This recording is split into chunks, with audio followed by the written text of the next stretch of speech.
tables and daylight, sunburn on the right side, shaking hands, held so tight they lose strength and turn white. Downtown set, quite a show, what are we doing here? I don't know, it all falls away just like Mexico, Parisian songs and espresso. Let this seed unfold with words forever untold. Sorry that I have to go.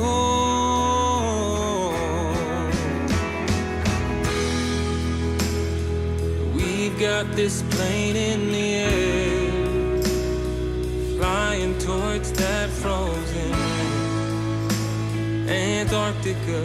I'm going there.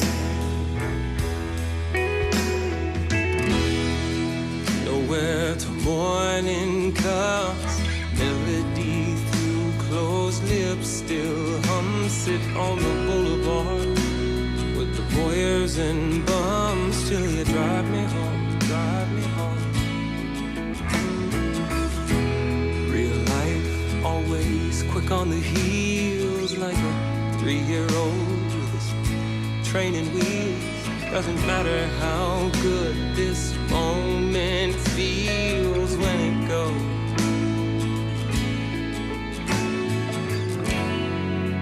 Let this seed unfold with words forever untold. Sorry that I have to go.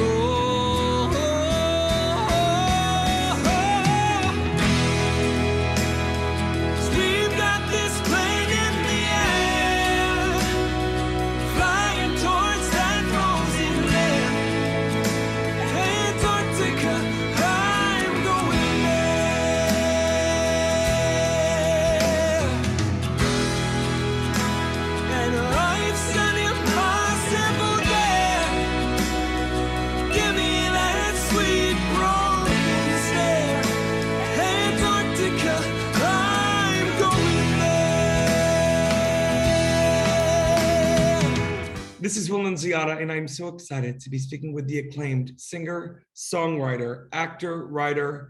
He does it all, Mr. Brad Standley. So nice to meet you. Nice to meet you too. Brad, like I was telling you off camera, we have so many friends in common on Facebook, and yes, I'm 90 and still use Facebook as my main social media. You are such an acclaimed artist. And my first question for you, Brad, is where were you born? And how did you use your roots of where you were born to meld it into specifically your songwriting? That's interesting. That's a good question. I was born in Northern California, in Sonoma County, on a tiny little farm kind of outside of a small town named Sebastopol that no one can ever pronounce. And so I grew up sort of, raising pigs and chickens and cows and doing all of that, mowing the lawn while I was listening to like tapes that I made of like the Eagles and, Jim Croce and stuff like that.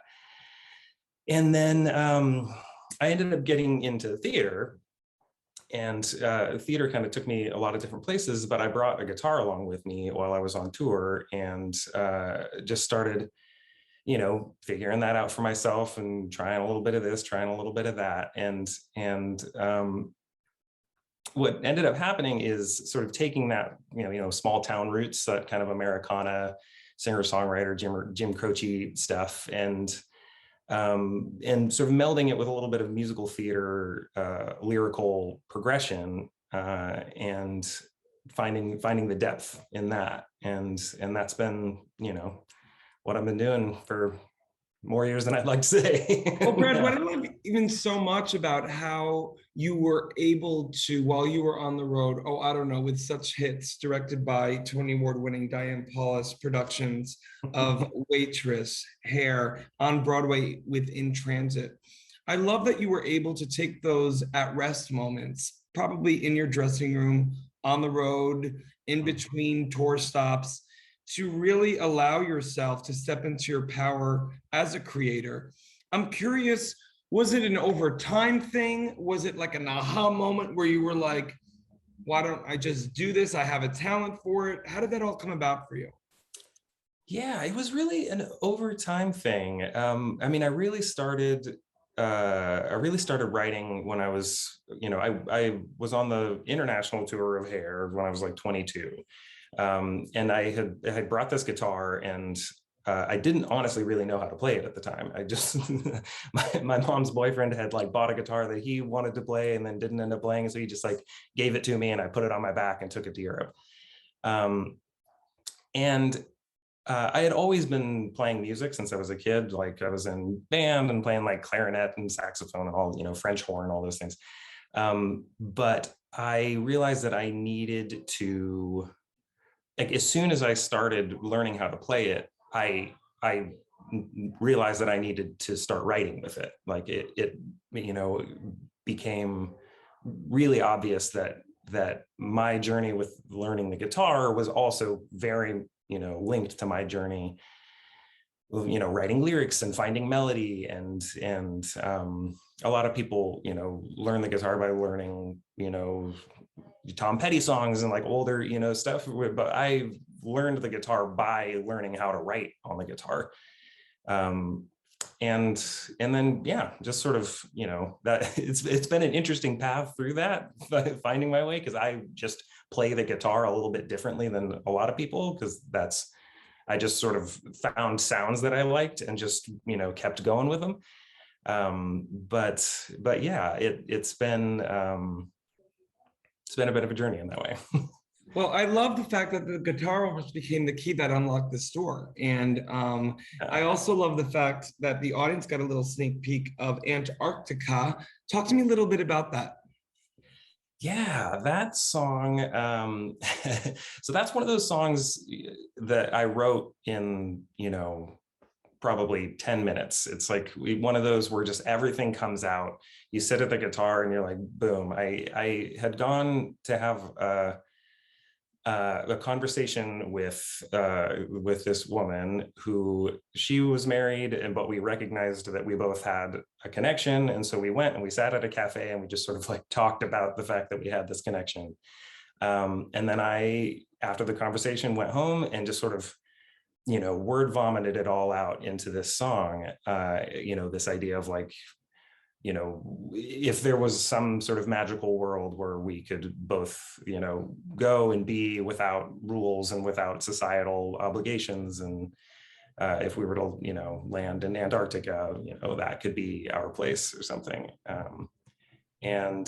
And it's, well, that one's always been a really special one for me. And so I made a stop motion video of what was going on in my head while I was writing that. But see, I love that. I love that you're able to combine your skill sets as an artist, a creator, a singer, a songwriter, and just a visual person of the planet, a theatrical person of the planet. Mm-hmm. And it's so moving. I also love that you were able to get really vulnerable and, write about a topic that a lot of people probably experience, but mm-hmm. maybe are a little afraid to admit. And so I commend you for that. Thank you very much. Thank you. It's been a long journey of figuring out how to like, I don't know, connect all of the disparate pieces of my artistry. You know what I mean? Like you grow up doing theater and that gives you a certain thing, and you grow up singing and that gives you a certain thing, and you start songwriting and writing in various ways. And I think we all have this idea of like what an artist is or what an artist looks like. This sort of like, mad person like Jackson Pollock throwing painting. It's but like at the end of the day, it's just creating art. It's sitting down and just doing it. It's the doing of it is what makes you the thing. Absolutely. And on top of that, Brad, and we live in a society, I think, that likes to peg artists into one thing, one genre. And because let's call spade a spade, that's easily digestible for them and Right. probably, easily digestible for most people who, dare I say, don't have the courage to perhaps pursue their bliss. And the Right. fact of the matter is, Brad, I just love that you attack it all unapologetically. And, my final question for you, and actually, Mhm. before I get to it, I want to let everyone know, for more on the incredible Brad Stanley, you could read more about him right below this video. Brad, obviously, this was a tough time for all humans, but especially artists. I'm curious to know twofold. One, what kept your creative juices going throughout this horrible pandemic? And two, what are you most optimistic about for you as an artist? Do you have any songs that you've written during pandemic that you're ready to release? Do you have any shows that you are potentially involved with that you're excited to be a part of? Yeah, that is a great question. That's so. This was actually my wife, who's also a musician. She was the conductor on the Waitress tour. Um, this was our first time really getting together and collaborating. We had obviously so much time, and we were both at home, so we ended up writing.